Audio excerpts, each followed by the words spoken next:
ட்ரைனிங்கில் சேர்ந்தேங்க. நான் புதுக்கோட்டை பக்கத்தில் மழையூருங்கிற கிராமம். எங்கள் ஊர்லேருந்து காலேஜுக்கு போகிறதுக்கு ஒரு நாளைக்கு 2 மணி நேரம் பஸ் ட்ராவல்லே போயிடும். எங்கள் குடும்பம் ஒரு கூட்டு குடும்பம், விவசாய குடும்பம். எனக்கு 10 மாத கை குழந்தை. என் 10 மாத குழந்தைய கவனிச்சுக்கிட்டு 10 பேருக்கு சோறாக்கி வச்சுட்டு தினமும் பஸ்ஸை பிடிச்சி காலேஜுக்கு போய் படித்து 1012 மார்க் வாங்கி எங்கள் இன்ஸ்டியூட்லேயே முதலாவது வந்தேங்க. எனக்கு 2வது குழந்தையும் கருத்தரிச்சுது. எங்கள் வீட்டுக்கார் சொன்னாங்க, நீ இன்னும் மேலே படித்தாதாம்மா இது வரைக்கும் படித்த படிப்புக்கு ஒரு அர்த்தம் இருக்குன்னு. உடனே பிஎட்டுக்கு அப்ளிகேஷன் போட்டேங்க. பேங்க் லோனுக்கும் அப்ளை பண்ணேன். பேங்க் லோனும் கிடச்சிது. ஆனால் என் உடல்நிலை மோசமாயிடுச்சு. ஒரு சின்ன வெயிட்டை தூக்குனா கூட ப்ளீடிங் ஆகும். டாக்டர் சொன்னாங்க, உனக்கு ப்ளசண்ட்டாக ப்ரீவியஸாக இருக்குது, இப்படி ப்ளீடிங் ஆகிட்டே இருக்குது. இந்த நிலமையில நீ பஸ் ஏறி போய் படிச்சினா உன் உயிருக்கே ஆபத்தாக போயிடும். நீ படிக்கிறதெல்லாம் விட்டுட்டு பிள்ளைய நல்லபடியாக பெத்தடுமான்னு. ஆனால் இந்த பேங்க் லோன் எனக்கு ஒரு அரிய வாய்ப்பு. இந்த வாய்ப்பை விட்டேன்னா இனி எனக்கு கிடைக்காது. என்னால் படிக்க முடியும்னு படித்தேன். 965 மார்க் வாங்கி பிஎட்லையும் பாஸ் பண்ணேங்க. இப்போவும் நான் படிச்சுக்கிட்டே தான் இருக்கேன். எம்எஸ்சி செகண்ட் இயர் படிச்சுக்கிட்டு தாங்க இருக்கேன்.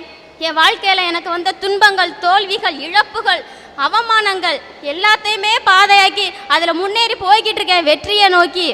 ஏன்னா என்னுடைய ஒவ்வொரு உறவுகளையும் இழக்கும்போது என் தன்னம்பிக்கையை வளர்த்துக்கிட்டேங்க. ஒரே நிமிஷத்தில் அம்மா, அப்பா, அண்ணன், தம்பின்னு உறவுகளோடு வாழ்ந்தவனை அனாதையா மாத்தினுச்சே சுனாமி.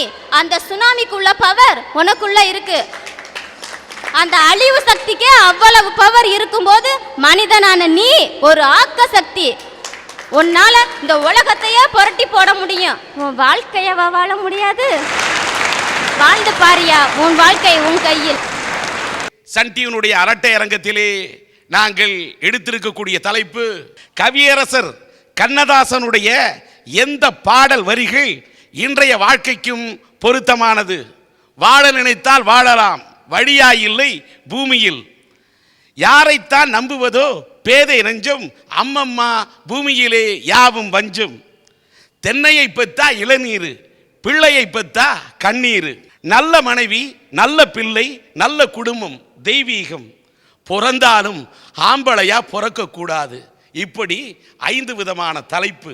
முடங்கி கிடந்தால் சிலந்தி கூட நம்மை சிறை பிடிக்கும். எழுந்து நடந்தால் எரிமலை கூட நமக்கு வழி கொடுக்கும். வாழணும்னு நினைச்சிட்டா நம்மளால இந்த சமுதாயத்துல வாழ முடியுங்க. அப்படித்தான் இன்னைக்கு 2 நண்பர்கள் வாழ்ந்துட்டு இருக்காங்க. ஒன்றும் இல்லை, அவங்க தன்னோட வாழ்க்கை பயணத்தை வெளிநாட்டில் போய் தொடர்றாங்க. எப்படி தெரியுமா? சாதாரண தையக்காரங்களாக தான் தொடர்றாங்க. அவங்க தைக்கிற துணி அந்த நாட்டில் ரொம்ப பிரபலமானுச்சு.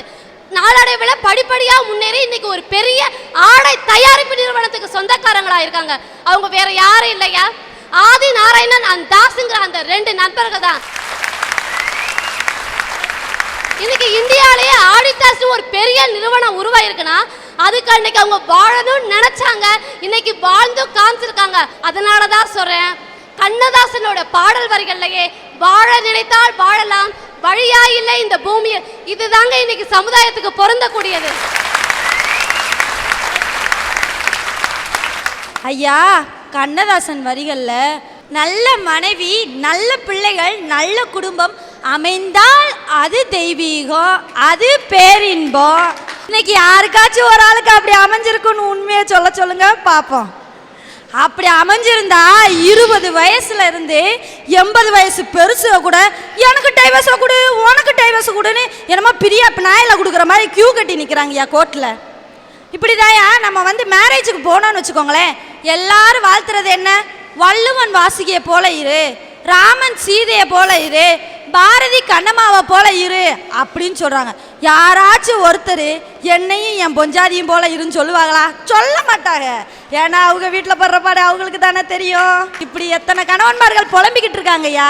அதனால தான் கண்ணதாசனின் நல்ல மனைவி, நல்ல குடும்பம், நல்ல பிள்ளைகள் அமைந்தாதான் தெய்வீகம், அதுதான் இந்த காலகட்டத்துக்கு ஒத்து போகும்னு சொல்ல வந்திருக்கேன். அப்பா, இந்த பாட்டி சொத்து தாத்தா சொத்துங்கிறாங்களே, அப்படின்னா என்னப்பா? பாட்டி உனக்கு ஏதாச்சும் சொத்து பத்து எழுதி வச்சாப்பான்னு கேட்டேன். ஆமாடா, என் 5 தங்கச்சிகளுக்கும் நான் நல்லா கிராண்டாக கல்யாணம் பண்ணி வச்சேன்டா. அதில் வந்த கல்யாண கடனை தாண்டா உங்கள் பாட்டி எனக்கு எழுதி வச்சுச்சு. வாழ்நாள் பூரா படிச்சு சம்பாரிச்சு கஷ்டப்பட்டு பாதி கண்ணை தாண்டா நான் அடைச்சேன், மீதி கடனை நீ தாண்டா அடைக்கணும்னு சொல்லி ஏண்டா கட்டிட்டாரு. எங்க பாட்டி பண்ண வேலை நாங்க வாரிசு வாரிசா பரம்பரை பரம்பரையா இந்த கல்யாண கண்ணை கட்டியே ஓஞ்சிருவோம் போருக்கு. அதனால கண்ணாசன் அழகா சொல்லியிருக்காரு, பிறந்தாலும் ஆம்பளை பிள்ளையா பிறக்கவே கூடாதுன்னு சொல்லியிருக்காருயா. ஐயா அன்னைக்கே நான் நொந்து நூடுல்ஸ் ஆயிட்டேன்யா, ஏண்டா பொம்பளை பிள்ளையா பிறக்காம போயிட்டோம்னு. அன்னைக்கு தாயா நான் நினைச்சேன், பழைய ஐயம்பித்தாளைக்கு பேரிச்சம்பளம் வேகம் இல்லாதவர்களுக்கு காசுறேன் காசுறேன் ஒருத்தங்க வீட்டு ஸ்ட்ரைட்டா எங்க வீட்டுக்கு வந்தேன். நீங்க டாக்டர் ஆகுறாளோ இல்லையா, ஐயம்பித்தாளைக்கு பேரிச்சம்பளம் கண்டிப்பா வைப்பீங்கனே. ஏய் நீ என் நண்பன்டா, என்னையே கேவலப்படுத்தலாமா? ஊர்ல 10-15 நண்பன் வச்சுக்கிட்டு நான் சந்தோஷமா இருக்கேன், நான் ஒத்த நண்பன் வச்சுட்டு பாடுற பாடு இருக்கேன். அச்சோ அம்மா அவனை கூப்பிட்டு உட்கார வச்சு காப்பி சாப்பிட்றியாப்பா அப்படின்னு கேட்டு வீட்டுக்குள்ளே போய் காப்பியை போட்டு எடுத்துட்டு வந்து எனக்கு எங்கள் அப்பாவுக்கு அவனுக்கும் போட்டு கொடுத்தாங்க. காலையிலேருந்து நானும் எங்கள் அப்பாவும் காப்பி காப்பி நாயா கத்துனா கிடைக்கலையே. இன்னமும் அன்னைக்கு வந்த நாள் எங்கள் 2 பேருக்கும் காப்பி கிடச்சிச்சு. அவன் காப்பியை குடிச்சிட்டு கேட்டேன், ஏம்மா உங்கள் வீட்டில் எதுவும் பழசு பட்டு கிடக்கா அப்படின்னு கேட்டேன். அதுக்கு எங்கள் அம்மா சொன்னாங்க, பழசு பட்டை ஒன்று கிடக்குன்னு சொல்லிட்டு எங்கள் அப்பா அப்படி பார்த்தாங்க, ஒன்று உபயோகம் இல்லாத ஒன்று கிடக்குன்னு சொல்லிட்டு என்னைய பார்த்தாங்க. இதை பார்த்து புரிச்சுக்கிட்ட அவன், அம்மா இந்த 2 பீஸும் 2 வேஸ்ட் நீயே வச்சுக்கம்மான்னு சொல்லிட்டு அவன் போயிட்டேன்.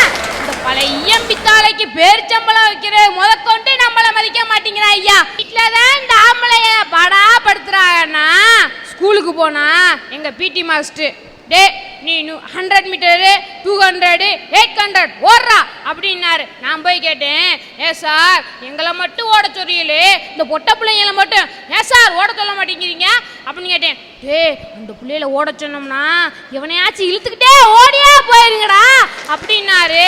என்னை கூப்பிட்டு சொன்னாரு, டே நீ ஒலிம்பிக்ல ஓடி தங்க பதக்கம் வாங்கினா தாண்டா எனக்கு பெருமை அப்படின்னாரு. ஏ சார் நீங்களே சொல்லுங்க, இந்த உடம்ப வச்சுக்கிட்டு ஒலிம்பிக்ல ஓடி தங்க பதக்கம் வாங்குற உடம்பு மாதிரியா சார் தெரியுது? நல்லா தங்க பஸ்பமா சாப்பிட்டு தின்னு வளர்ந்த உடம்பு சார் இது. பஸ் ஸ்டாண்ட்ல ஆம்பளை நம்மலாம் நாங்களாம் காத்து நின்றுக்குந்தோம். அந்த கொஞ்சம் தூரம் தள்ளி இந்த பொம்பளையெல்லாம் நின்றுக்குந்தாங்க. பஸ் அங்கேருந்து வேகமாக வந்துச்சு. கையை காட்டி நாங்கள் நிப்பாட்டினா நிற்கலை, நேராக கொண்டு இந்த பொம்பளை நிற்கிற இடத்த நிப்பாட்டினாரு. நாங்கள் நாய் மாதிரி இலக்க இலக்க ஓடி ஒரு வழியாக போய் வழியில தான் நின்றோம். படக்குன்னு வண்டி எடுத்துனாங்க. இந்த கண்டக்டரு, ஏ நிறுமாடு கஸ்மாடா மேலே நின்றா அப்படிங்கிறாரு. அடுத்த ஸ்டாப் வந்துச்சு, ஏன் 3 பிள்ளை ஏறினுச்சு. வாங்கம்மா வாங்கம்மா அப்படின்னு கூட்டிட்டு நேராக என் சீட்டுக்கு வந்து 3 பேர் சீட்லையும் மூட்டை மாதிரி அடைச்சி உட்காந்துருக்கான் பாரு அப்படின்னு என்னை எழுப்பி போட்டு அந்த 3 பிள்ளையிலே உட்கார வச்சுட்டாங்க. இந்த பொம்பளையை உட்கார இடத்த என்ன எழுதி போட்டுக்கா தெரியுமா? பெண்கள், மகளிர், பூவையர், வழைக்கரம் அப்படின்னு எழுதி போட்டிருக்காங்க. மாம்பிள்ளைய உட்கார இடத்துலையும் எழுதி போட்டிருக்காங்க. என்ன எழுதி போட்டிருக்காங்க? திருடர்கள் ஜாக்கிரதை அப்படின்னு எழுதி போட்டிருக்காங்க. அதனால கண்ணாசன் அழகா சொல்லியிருக்காரு, பிறந்தாலும் ஆம்பளை பிள்ளையா பிறக்கவே கூடாதுன்னு சொல்லியிருக்காருயா. ஆம்பளை மாடா உழைச்சு ஓடா தேயதுக்கு தான் பிறந்திருக்கான். நல்ல வேலை ஜோலி பார்த்து பொண்டாட்டியை காப்பாத்துறதுக்கு கை நிறையா கொண்டு அவன் கையில் துட்டை கொடுத்துட்டு படுத்துருந்தாம்னு வைங்க, அவனுக்கு ஒரு ஃபோன் வந்துச்சுன்னா பெருமையாக சொல்லுவான். அவங்க 3rd ஷிஃப்ட் பார்த்துட்டு வந்து நல்லா படுத்து தூங்குறாங்க, இப்போ அவங்கள எழுப்பப்படாது, எழுப்புனா அவங்களுக்கு கோபம் வரும் அப்படின்னு மரியாதையாக சொல்லுவான். இதே அவனுக்கு ஒரு நாளைக்கு ஒரு வேலை இல்லைன்னு வைங்க, அவனுக்கு ஒரு ஃபோன் வந்ததுன்னா சொல்லுவான், சவான்னா கட்டில் கிடக்கு, சவத்தை கொண்டு போறதுன்னா கொண்டு போங்க, இல்லை கட்டிலோட வந்து கழுதையை தூக்கிட்டு போங்கம்பா. சின்ன சின்ன வேலையை செய்யறதுனால ஆம்பளையா பிறக்க கூடாதுன்னு அவ கேவலமா நினைக்கிறீங்களே. ஒரு ராணுவத்தை காக்கிறது ஆம்பளை தானே, அதை நினைச்சு ஏன் பெருமைப்படக்கூடாது? நீங்க இப்படி பெருமைன்னு சொல்லியே எங்களை போட்டு இந்த காலமாட்டை வண்டியில போட்டு வயல்ல உழுது ஏர்ல போட்டுத மாதிரி எங்களை போட்டு வேலை வாங்குது ஐயா. ஐயா நீங்க மட்டும் என்ன பண்றீங்க? காதலிக்கும் போது கட்டின புடவையோட வாமான்னு சொல்றீங்க, காதலிச்ச பிறக்க உங்க அப்பன் கட்டி வச்சிருக்கிற வீட்டோட வாங்குறீல்ல. ஆனா சில பேர் சொல்லுவான் கட்டின புடவையோட வாட்டிம்பான். கட்டின புடவையோட வாட்டின்னு சிந்திக்காம கூப்பிடுத பைய கடைசி வரைக்கும் அவளை அந்த கட்டின புடவையோட தான் வச்சிருப்பான்.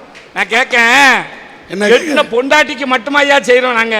கூட பிறந்த அக்கா தங்கச்சி வீட்டுக்கு நாங்க சும்மா போக முடியுமா? இப்ப தங்கச்ச கட்டி கொடுத்தாச்சுன்னு வைங்க, அப்புறம் வாழ்நாள் முழுக்க சீர் சிராட்டு செய்யறது எங்க ஆம்பளைக்கு தான். இப்படிதான் ஒரு பையன் பண்ணானா, உங்க அக்காளுக்கு போன் போட்டு தங்கச்சிக்கு மை போட்டு உன் ஃபேமிலிய வைக்க வரவே இல்லை அப்படின்னுட்டு டோட்டல் ஃபேமிலியும் அபேஸ் பண்ணிட்டு போயிட்டான். அவன் தங்கச்சிக்கு செய்யறதுலாம் எங்களுக்கு ஒன்றும் வருத்தமே இல்லை. ஏன்னா மனைவியை விட நான் அதிகமா நேசிக்கிறது என் குழந்தையால தான் நான் ரொம்ப நேசிக்கிறேன். ஏன் தெரியுமா?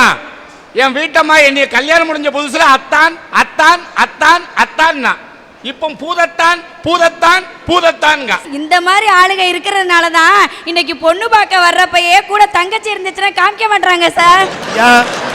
எனக்கு கொழுந்தியாலையும் நமிதாவையும் பேசினா பிடிக்காது. அவங்க 2 பேரும் தான் மச்சாங்க, வேற ஒன்றும் இல்லையா. கொழுந்தியாட்ட சந்தோஷமா பேசுனா என்ன தப்பு? இப்போ கொழுந்தியாவை கெட்டினா தான் என்ன தப்புங்க? இந்த இடத்துல ஒரு 50 ரூபா தொலைஞ்சு போச்சு, எங்கே தேடுவோம்? இங்கே தானே தேடுவோம். அக்காலால் தொலைச்ச நிம்மதியை தங்கச்சிட்ட தேடினா என்னையா தப்பு இருக்கு? ஐயா, சூப்பருக்கும் ஆஃபருக்கும் ஒரு வித்தியாசம் இருக்கு தெரியுமா? ஒரு ஆம்பளைக்கு பொண்டாட்டி அழகா இருந்தா அது சூப்பர், ஆனா அவ கூட பிறந்த கொழுந்தியா அழகா இருந்தா அது ஆஃபர். பொண்டாட்டிக்காரி முதல்ல தான் புருஷனை அத்தாம்பா, அதுக்கு பிறகு என் பாரதி அப்பா, என் அருணா அப்பா, என் அத்தாம்னு கடைசி வரைக்கும் கூப்பிட. ஆனா அத்தான் அத்தான்னு கடைசி வரைக்கும் அந்த பையல மனசு நிறைய மாதிரி கூப்பிடுறது யார் தெரியுமா? கொழுந்தியா தான். அவ என்னைக்குனாலும் அத்தான் அத்தான் அத்தான்னு அருமையா கூப்பிடுவா. ஐயா, இன்னைக்கு ஒரு தங்கச்சி வீட்டுக்கு நாங்க போறோம்னு வைங்களேன், எப்போ போவோம்? சீர் சிராட்டு செய்யறதுக்கு, அவள் பிள்ளைகளுக்கு சீர் சிராட்டு செய்யறதுக்கு எங்களை கூப்பிடுவான். அது எங்கள் அண்ணன் மடியில் வச்சு தான் என் பிள்ளைக்கு முடி எடுக்கணும்பா. தாய் மாமா மடியில் வச்சு தான் பிள்ளைக்கு மொட்டை போடுவோம். தங்கச்சி பிள்ளைக்கு மொட்டை பிள்ளைக்கு கிடையாது, தாய் மாமனுக்கு தான் மொட்டை. மொட்டை போட்டு காது குத்தின உடனே அந்த காதுக்கு தங்கத்தில் கம்மல் எடுத்து தாய் மாமன் போடணும். அந்த பிள்ளைக்கு கழுத்தில் ஒரு மைனர் செயின் செஞ்சு போடணும். போடலைன்னு வைங்க, அந்த பிள்ளையை தூக்கி தாய் மாமன்கிட்ட கொடுத்துட்டு தங்கத்துல கம்மல் செஞ்சு போடாத தாய் மாமனை எந்த காலத்துல மிதிப்ப, எங்க மிதிம்பா. அது சின்ன பிள்ளை தட்டக்குன்னு சும்மா நெஞ்சில மிதிக்கும். உடனே சொல்லுவா, ஏன்னா நீ தங்க கம்மல் கூட பண்ணி போடுறதுக்கு வக்கு இல்லைன்னு என் பிள்ளை ஒன்னிய நெஞ்சில தங்குன்னு மிதிக்க பாரும்பா. அடுத்தால சொல்லுவா, தங்கத்துல ஒரு சங்கிலி செஞ்சு கூட போடுறதுக்கு வழி இல்லையே மாமனை ஏசு அப்படிம்பா. உடனே அந்த பிள்ளை கவுங்க. உடனே எங்க பாரு உன்னைய கழுத என் மவா சொல்லுதாம்பா. இந்த பையன் இல்லாததை வித்துனாலும் சீரு சிராட்டு செய்வானையா. உங்களுக்கு பறிக்கிற பொண்ணை மட்டும்தான் சார் தெரியுது. இன்னைக்கு எத்தனையோ பெண்கள் தாய் வீட்டு பெருமையை காப்பாத்துறதுக்காக அவங்களே சம்பாரிச்சு அந்த காசை கொண்டு போய் கொடுத்து இது நீங்க செய்யறதா சொல்லுங்கன்னு சொல்லக்கூடிய எத்தனையோ பெண்கள் இன்னைக்கு இருக்காங்க சார். ஆனா பொம்பளையே சம்பாத்தியம் பண்ணாங்க, நான் இல்லைன்னு சொல்லல. இப்ப ஆம்பளைங்க வேலைக்கு போறோம், பொம்பளைகளும் வேலைக்கு போறாங்க. ஆனா பொம்பளை செய்யற வேலை ஆட்சி நூக்க நூலு ஐயர் பூநூலுக்கு கூட பத்தாதும்பாங்க. அவ பூசுற பவுடரு, அவ வைக்க பூவு, அவ நகை, அவ நட்டு பட்டு துட்டுன்னு அவ செலவுக்கே காணாதையா. நான் பள்ளிக்கூடத்தில் வாத்தியார் இருக்கையா, என் பிள்ளைகளுக்கு அறிவுரை சொன்ன மாதிரியே என் வீட்டுக்காரிக்கு என் பொண்டாட்டிக்கு அறிவுரை சொன்னேன். கண்ணே, நீ உயிர் எழுத்து, நான் மெய் எழுத்து, நம்ம 2 பேருக்கும் பிறக்க போற பிள்ளையெல்லாம் உயிர்மை எழுத்துன்னு. அவ படாருன்னு சொல்றா, உங்க அம்மா இருக்கால அவ தான் ஆயுத எழுத்து. உன் குடும்பத்தில் வாக்கப்பட்ட மாதிரி என் தலையெழுத்து, நீ ஒரு விளங்காத துணை எழுத்துக்கலாம். ஒன்று பேசுனா 9 பேசுனால இந்த பிடிகளுக்கு நடுவில் ஆம்பளை நாங்கள் பிறந்துக்கிட்டு என்ன பாடியா படுதோம். அதனால தான் கண்ணதாசன் சொன்னா, பிறந்தாலும் ஆம்பளையா பிறக்கப்படாது, அப்படி பிறந்தாலும் பொம்பளைய நினைக்கப்படாதுங்க. ஒரு சின்ன விதையை எடுத்துக்கங்க, இவ்வளோ பெரிய பூமியில அதுவே பொழந்துட்டு மழையையும் தாண்டி வெயிலையும் தாண்டி நிலைச்சு இன்னைக்கு நம்ம எல்லாரும் கண்ணு முன்னாடியும் மரமா நிக்குது. மனுஷனால நினைச்சு நிக்க முடியாதா சார்?